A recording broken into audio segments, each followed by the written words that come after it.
Assalamualaikum warahmatullahi wabarakatuh. Sobat Aib yang saya hormati, selamat berjumpa kembali dalam pembahasan di sesi yang keempat, ya, pertemuan keempat dari bahasa komputer, di mana hari ini kita akan membahas tentang dan operasi dan ekspresi dalam algoritma. Ya, jadi apa-apa yang akan dibahas pertama adalah operator, kemudian kedua function, ketiga adalah ekspresi atau pernyataan. Kita akan mulai dari yang pertama, di mana kita akan membahas tentang operasi operasi yang digunakan di dalam bahasa pemrograman atau di dalam bahasa komputer. Ya, jadi ada beberapa operasi atau bahkan sebagian besar operasi-operasi yang digunakan di sini adalah berbeda dengan operasi-operasi yang kita kenal, baik dalam penyajiannya maupun dalam pemahaman. Ya, jadi ada yang berbeda. Nanti kita akan lihat bagaimana yang disebut dengan operasi dalam bahasa pemrograman. Ya, kita mulai dari operator.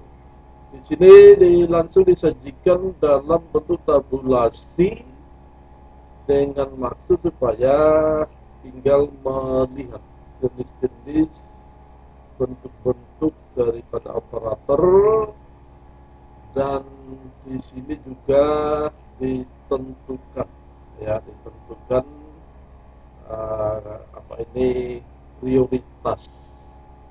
Jadi yang dimaksud dengan prioritas di sini adalah ketika operator itu berada dalam sebuah ekspresi, berada dalam sebuah pernyataan, maka yang akan dikerjakan terlebih dahulu adalah operator prioritas.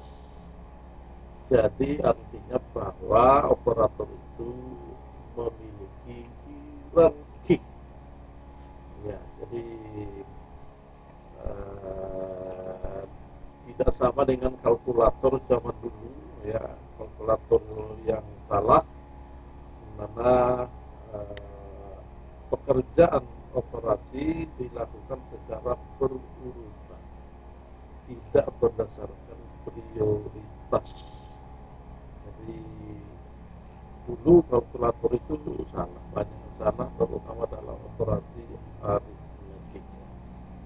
Ya, kita mulai dari yang pertama. Ada yang namanya titik dua, itu disebut sebagai resolusi lingkup.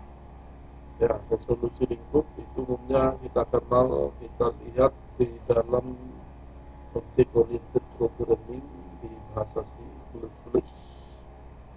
Ya, di Java tidak ada, tapi yang ada di C++. Kemudian plus, ya, plus. Jadi ini tanda yang melekat sebagai nama language, nama bahasa pemrograman, yaitu C++. Yang sudah dijelaskan maksudnya, C++ itu adalah C klasis atau C yang dilengkapi dengan fasilitas-fasilitas yang mendukung object oriented programming. Jadi sifatnya klasis. Ya, tetapi di sini yang dimaksud dengan plus ini adalah incremental operation. Jadi operasi berkenaikan satu. Jadi kenaikan satu. Jadi kenaikan ini ada dua pemahaman, ada dua penyajian, yaitu penyajian plus plus variabel dan variabel plus plus. Kalau plus plus variabel itu artinya pre-increment, itu kenaikan di muka di depan, sementara variabel plus plus itu adalah post increment, kenaikan satu di belakang. Sama dengan minus minus, kalau plus plus itu adalah kenaikan increment, sementara minus minus itu adalah penurunan atau decrement. Ya, jadi ada lagi pre-decrement dan ada lagi post-decrement. Kemudian ada tanda buka kurung tutup kurung, yaitu pemanggilan fungsi. Ya, sebentar kita akan bahas dalam pembahasannya. Kita akan melihat bahwa fungsi itu ada dua, yaitu yang disebut dengan keyword dan method. Ini khusus yang menyangkut metode, artinya fungsi yang dibuat oleh programmer. Mutlak bahwa di dalam kita merancang atau membuat sebuah fungsi, maka dia harus ditutup, diakhiri di belakangnya dengan pasangan kurung. Ya, pasangan kurung, kurung buka dan kurung tutup. Baik dengan argumen di dalamnya maupun tanpa argumen. Kemudian pasangan kurung siku itu adalah melingkupi elemen-elemen array. Jadi penyajian elemen-elemen array di dalam sebuah himpunan array itu dinyatakan di antara kurung siku buka dan kurung siku tutup. Kemudian ada panah yang merupakan kombinasi antara tanda kurang dan lebih besar, itu panah. Kalau kita sudah berbicara tentang panah, maka itu adalah pointer, penunjuk. Ya, di sini penunjuknya itu adalah ke anggota struktur atau ke elemen atau ke anggota daripada kelas.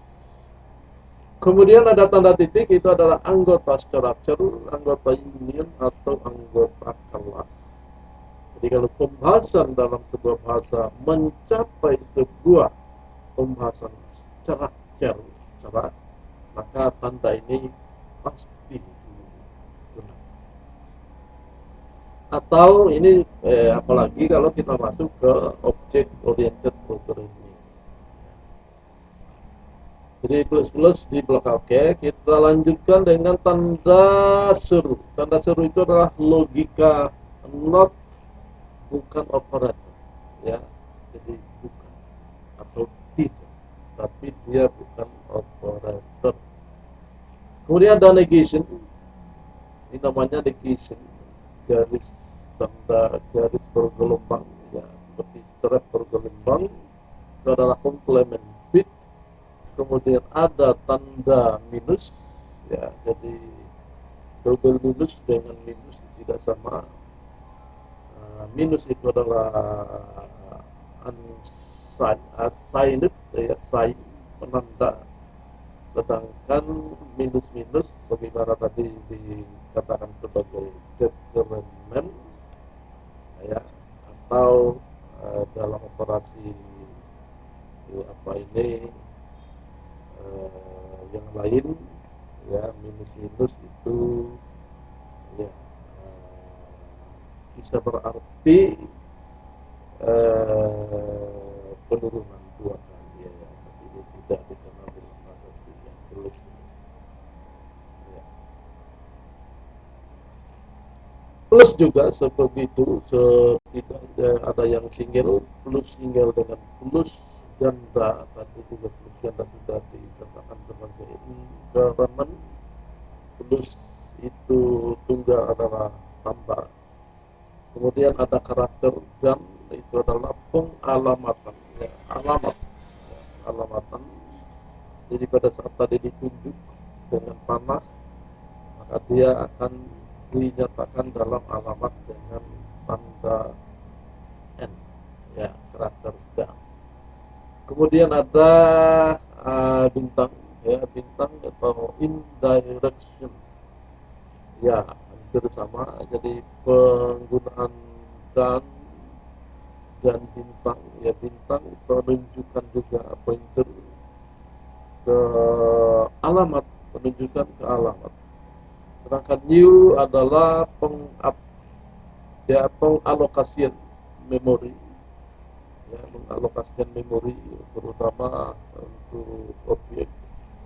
Kemudian delete itu adalah dealokasi memori, jadi new pengalokasian, sedangkan delete lawannya dealokasi memori. Sementara size of menyatakan ukuran daripada tipe data, type itu adalah type casting, ya, tipe casting.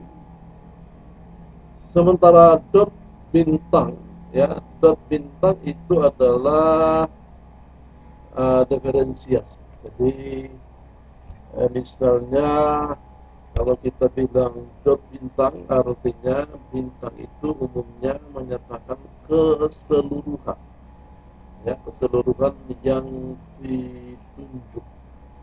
Ya, jadi kalau kita misalnya ekstensi keseluruhannya, maka itu ditulis dengan dot bintang. Kalau satu-satu berarti disebut nanti ekstensinya atau disebut nama. Sama juga panah bintang, diferensiasi, kemudian buka kurung, tutup kurung.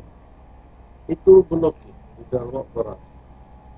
Ya, buka kurung fungsi itu adalah menghimpun parameter argumen default, ya, variabel bawaan, ya, default, atau disebut dengan parameter atau gerbang untuk melewatkan nilai-nilai. Tapi ini adalah blocking, yaitu tingkat tertinggi di dalam operasi aritmetik. Ya, aritmetik.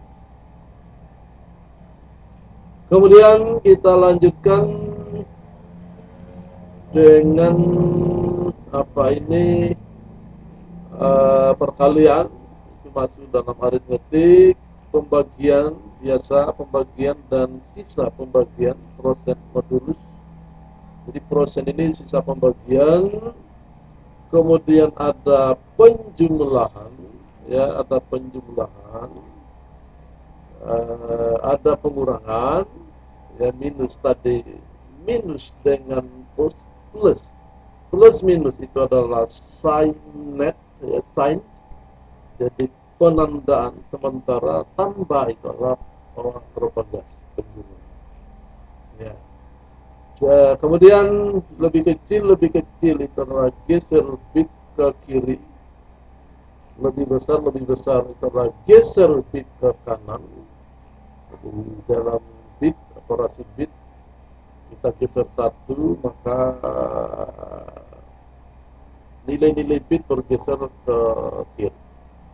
Kalau lebih besar nilai-nilai bit bergeser ke kanan, maka kita akan menjadi nilai berapa misalnya.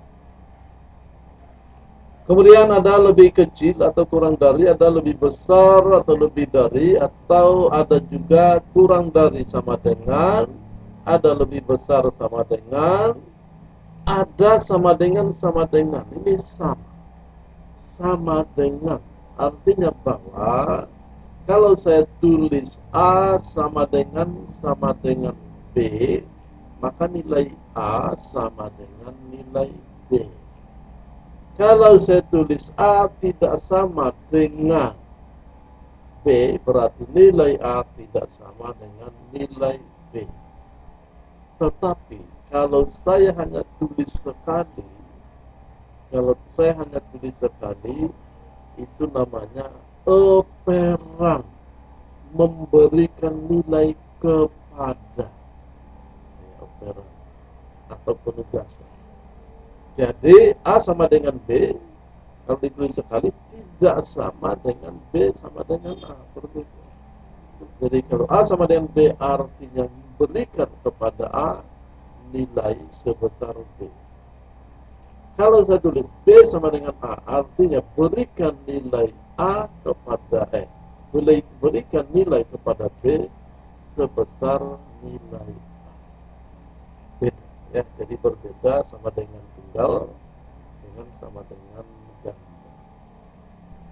Kemudian ada bintang sama dengan, ada bagi sama dengan, ada persen sama dengan, ada tambah sama dengan, ada kurang sama dengan, ada lebih kecil sama dengan, ada lebih besar sama dengan, ada dan sama dengan. Itu penyingkatan. Penyingkatan artinya bahwa ya, maka ada ilustrasinya di sini, maksudnya nilai lama, ya, nilai baru, ya, nilai baru sama dengan nilai lama ditambah penambahan, ditambah dengan sesuatu.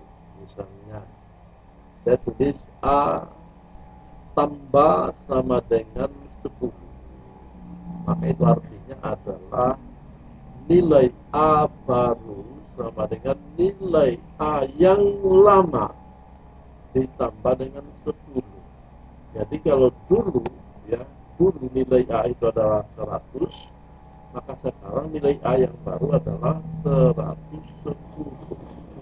Itu definisi A plus A tambah sama dengan 10.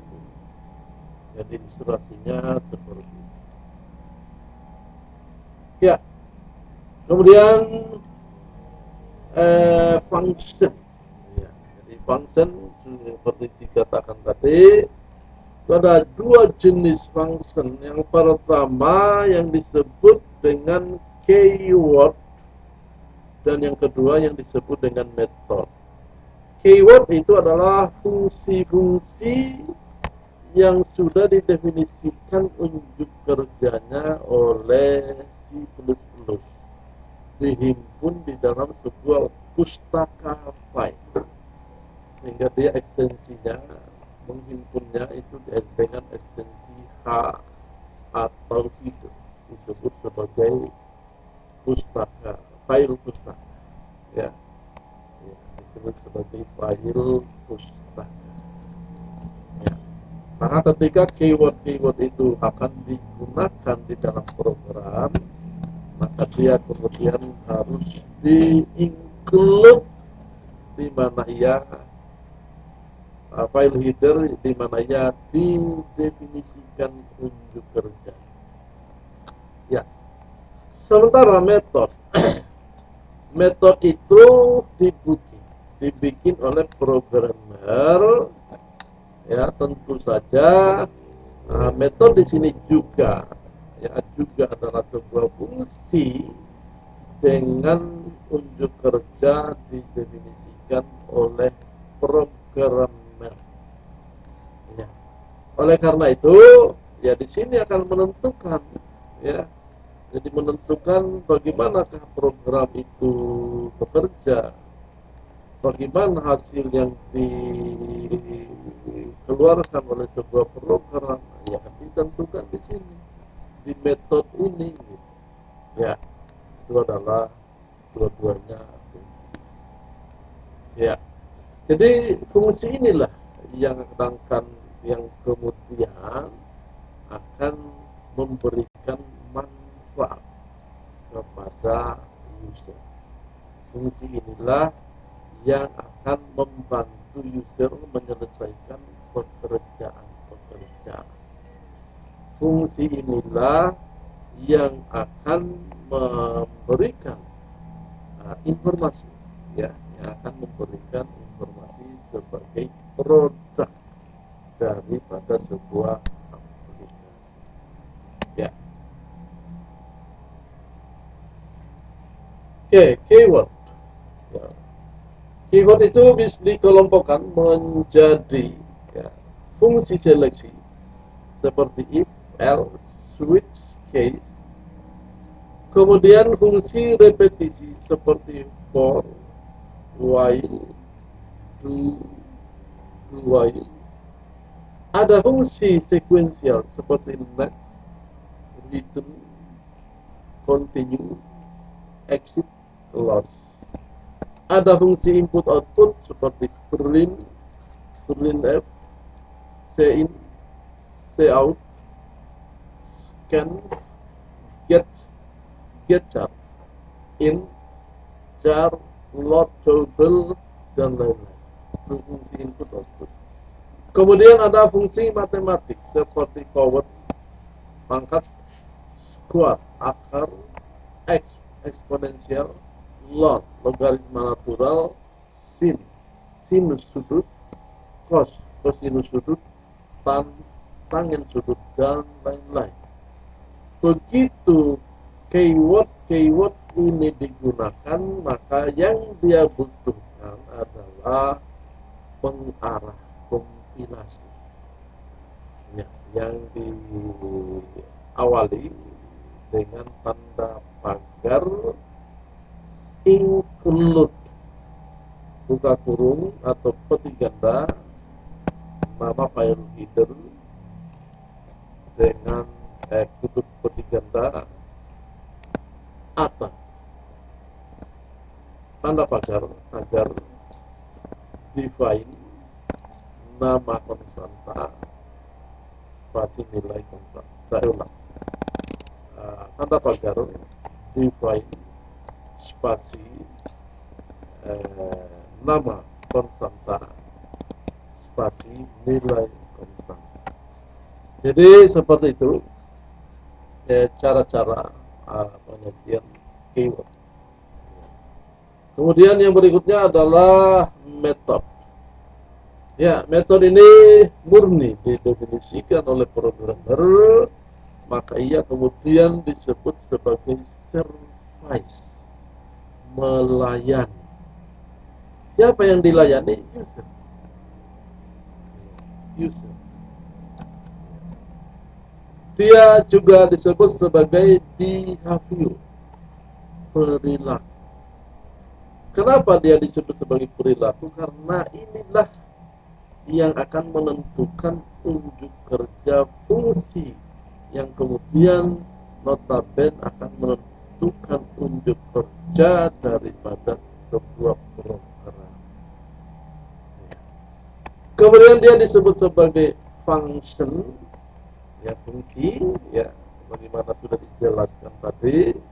Fungsi itu seperti apa, itu dia metode. Dan kemudian dia disebut sebagai operation, karena disinilah dilaksanakan operasi-operasi, ya, dengan berbagai bentuk. Contoh, bagaimana sebuah fungsi, sebuah metode didefinisikan, ya. Jadi bentuk umum sebuah metode didefinisikan adalah pertama kita tulis nama type-nya, tipe-nya, spasi kita tulis nama fungsinya, buka kurung, tuliskan parameternya jika dibutuhkan.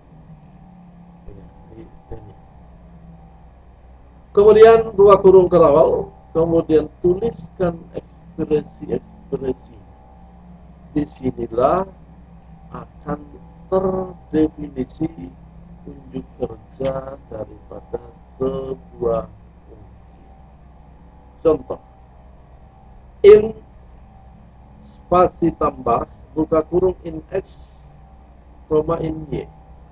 In x adalah deklarasi daripada parameter, x itu adalah parameter, y adalah parameter. Itu untuk melewatkan nilai variabel. Dua kurung kerawal, return x tambah y, titik koma, tutup kurung kerawal. Artinya bahwa unjuk kerja daripada fungsi ini adalah menjumlah dua nilai. Menjumlah dua nilai itu unjuk kerja. Nah, kalau dimasukkan dia dalam sebuah program, ya, maka programnya adalah program menjemah, ya, menentukan jenis perilaku daripada program. Gitu. Ya. Kemudian ya, ini adalah contoh program. Jadi contoh ini disebut sebagai kode, coding, coding. Disebut sebagai coding, yaitu instruksi-instruksi yang dituliskan di dalam IDE, Integrated Development Environment. Ya, dituliskan di dalam IDE atau di dalam ruang-ruang editor yang berjenis ASCII. Ya, ruang editor berjenis ASCII, tetapi kemudian dia akan dikompilasi, diterjemahkan, dan kemudian akan dieksekusi. Maka umumnya ini praktis ditulis di dalam IDE, Integrated Development Environment. Kenapa dia praktis ditulis di sana? Karena IDE sudah dapat menuliskan kodenya di sana juga diterjemahkan, dan di sana pula ia dieksekusi, di sana pula ia dijalankan. Maka disebut sebagai Integrated Development Environment, lingkungan pengembangan terpadu.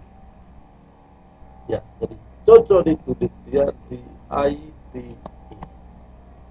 Ya, meskipun bisa juga kita tulis di ruang-ruang editor dalam format ASCII. Ya, tidak boleh di editor lain. Ya, editornya harus formatnya ASCII. Ya, ditulis di IDE, lalu dilakukan penerjemahan, biasanya ditulis compile. Jadi compile itu adalah proses untuk menerjemahkan bahasa manusia atau disebut dengan high level language. Ini namanya high level. Jadi kita tulis dalam bahasa manusia, bahasa yang dipahami oleh manusia, disebut sebagai high level language. Compile itu akan menerjemahkan ini menjadi low level language, bahasa mesin, bahasa yang dipahami oleh komputer. Ya, itulah peran daripada penerjemah, peran daripada bahasa pemrograman, peran daripada compiler, peran daripada interpreter, penerjemah.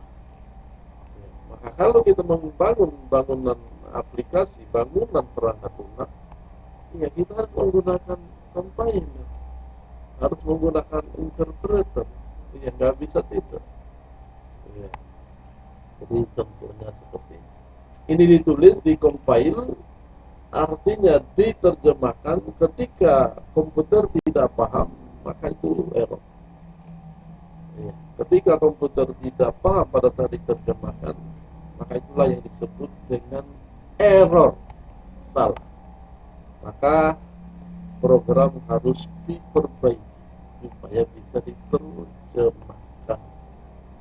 Ya, kalau dia sudah diterjemahkan dan benar, berarti secara sintaksis komputer paham. Secara sintaksis komputer mengerti dengan apa yang kita tulis. Tetapi langkah berikutnya adalah mengeksekusinya.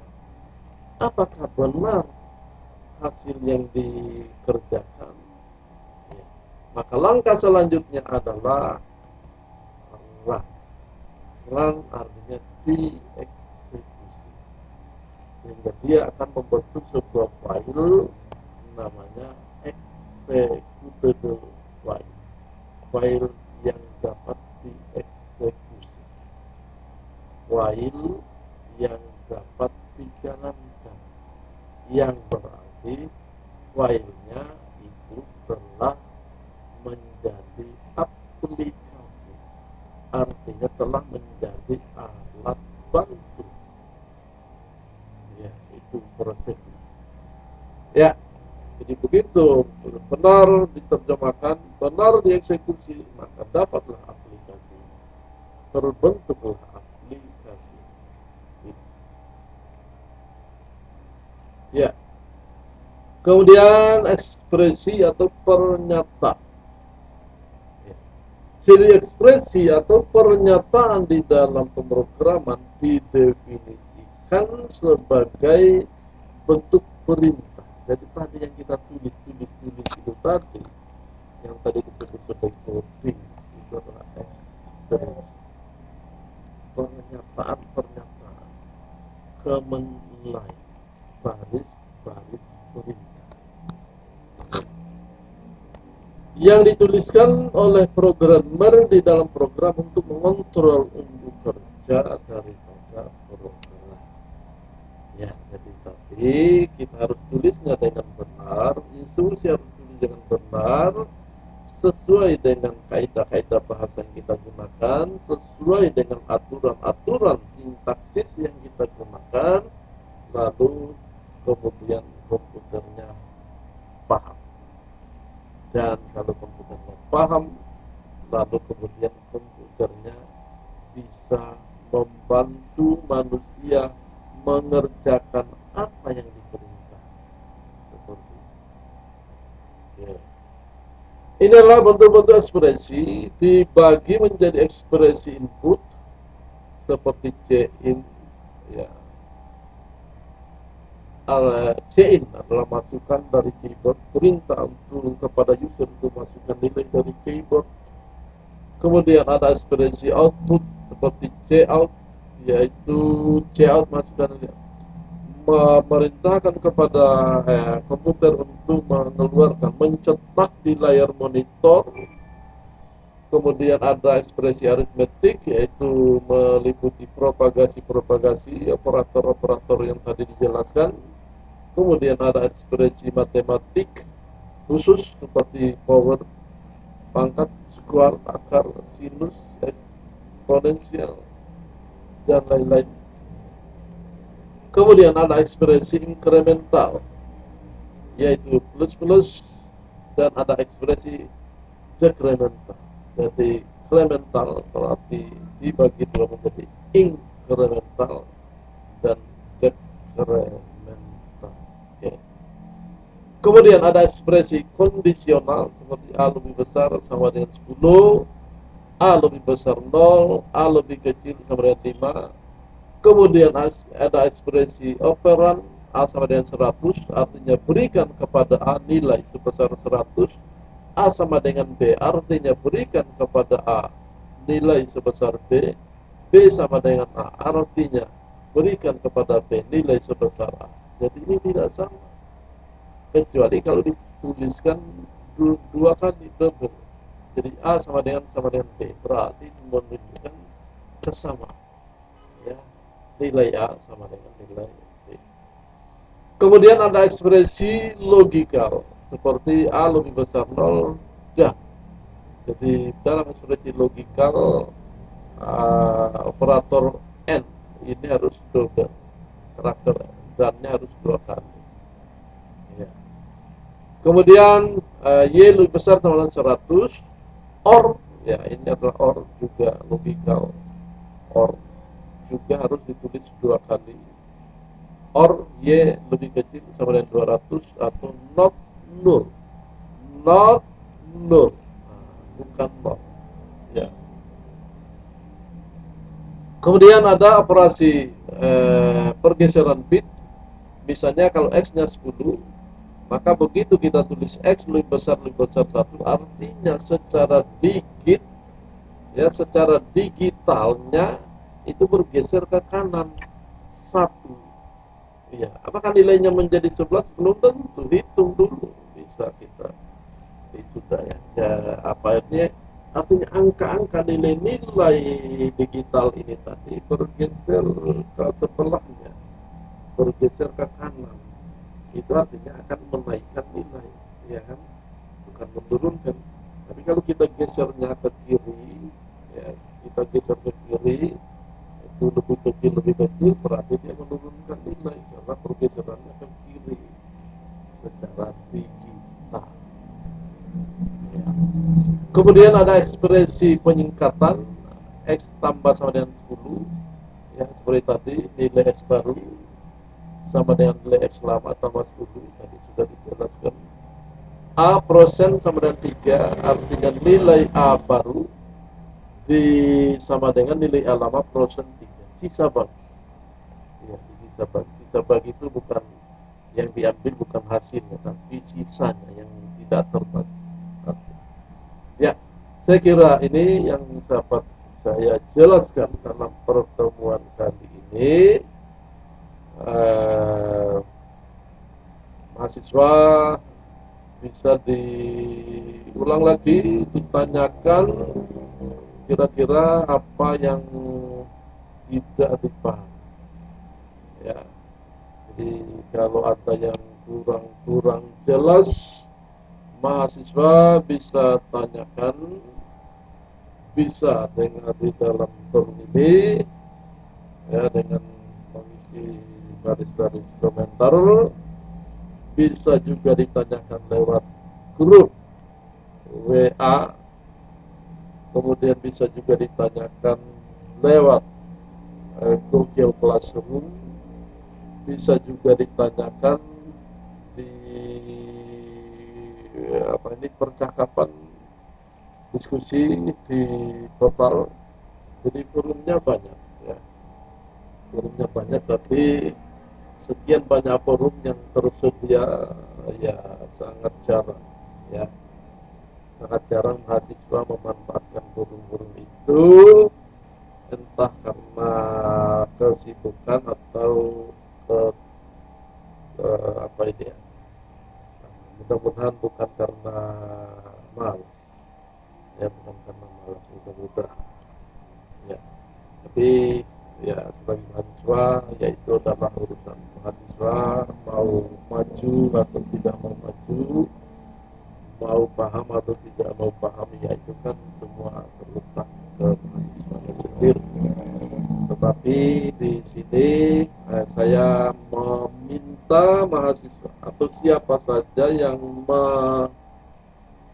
menonton, yang mendengarkan video ini, kemudian mendapatkan sedikit manfaat dari pembahasan ini, maka kita minta dukungan, ya kita minta dukungannya dengan cara klik like, subscribe, dan share, ya jadi itu harapan, ya itu harapan, mudah-mudahan disambut dengan positif, ya tapi ya itu kan masalah